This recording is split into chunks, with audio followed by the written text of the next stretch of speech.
Alright guys, in this video, me spectating if the elf moves. Alright guys, I'm gonna fix the camera. We are gonna zoom it to the elf.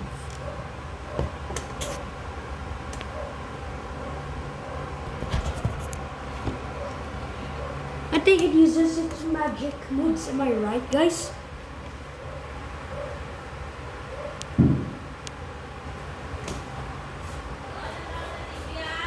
I'm playing.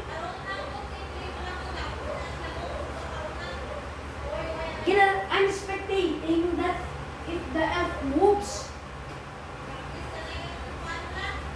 No. Yes, easy. No. Yes. Was? Ano na diagnose nila?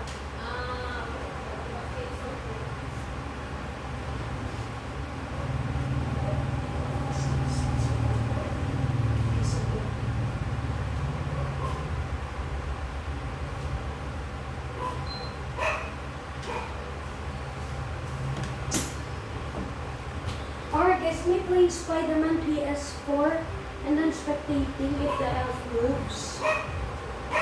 Okay.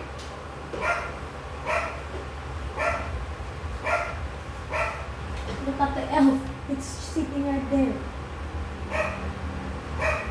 What the hell?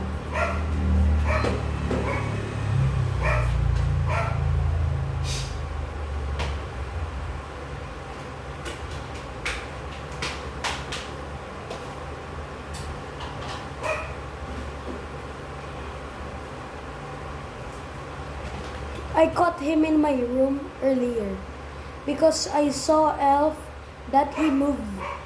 Go to my room. I think he breaks in. Hi Elfie. How are you doing in there?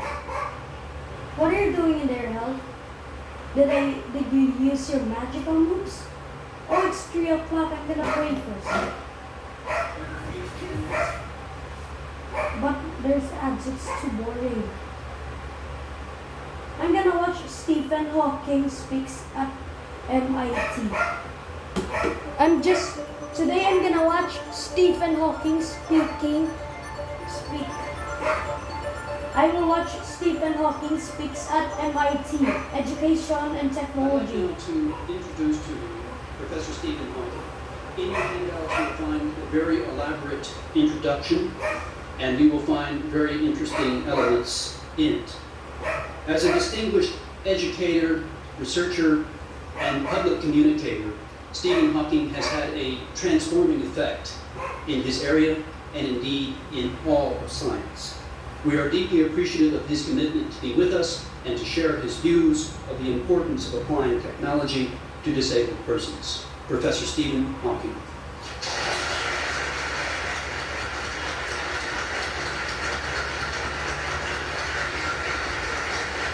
I think he was 52 years old.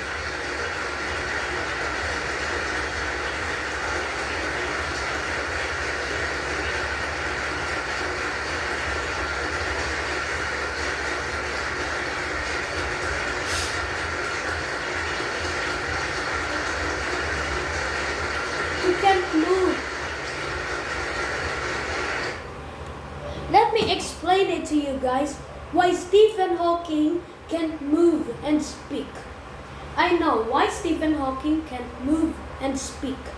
Stephen Hawking was diagnosed ALS because the day before he can move and now he can't move now. Or the day before he can speak and move, and now why he can't move? He lost his ability to move and speak. Okay guys, let's watch Stephen Hawking speaks at MIT.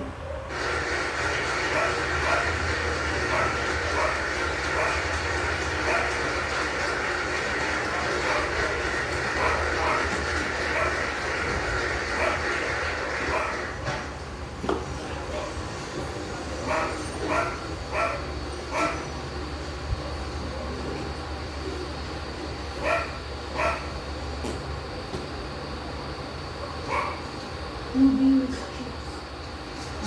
Can you hear me?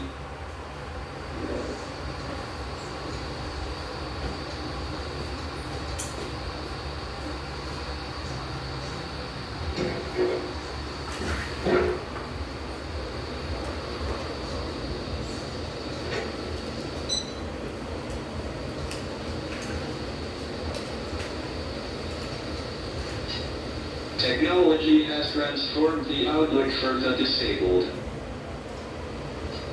People like me can now move around independently, and they can communicate.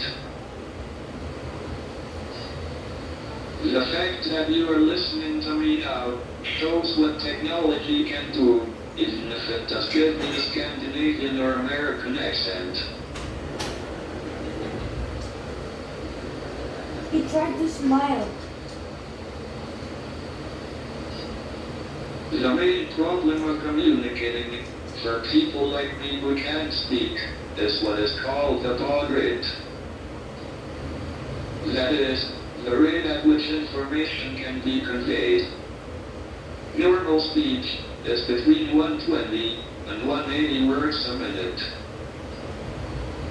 By contrast, a reasonable typist can do 40 to 60 words a minute. Thus, if one were to equip normal people with keyboards, they could communicate at between half and a quarter of the speech rate. However, many people who can't speak also have other disabilities, like me, and can't use a keyboard. Instead, they have to use one or more switches, operated by head or hand movement. This is where the information flow problem really confronts one. One might be able to operate a switch 2 or 3 times a second. This would mean that one could send information at a rate of 2 or 3 bits a second. One bit of information is the answer to a yes-no question.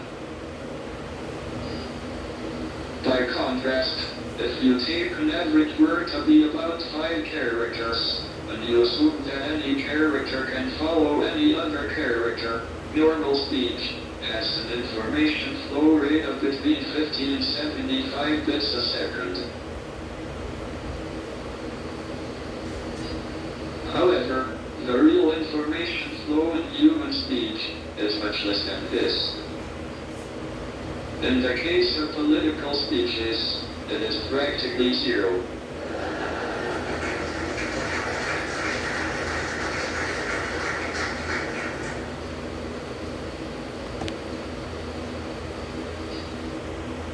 Guys, can anyone know who is Stephen Hawking? Comment if you know Stephen Hawking.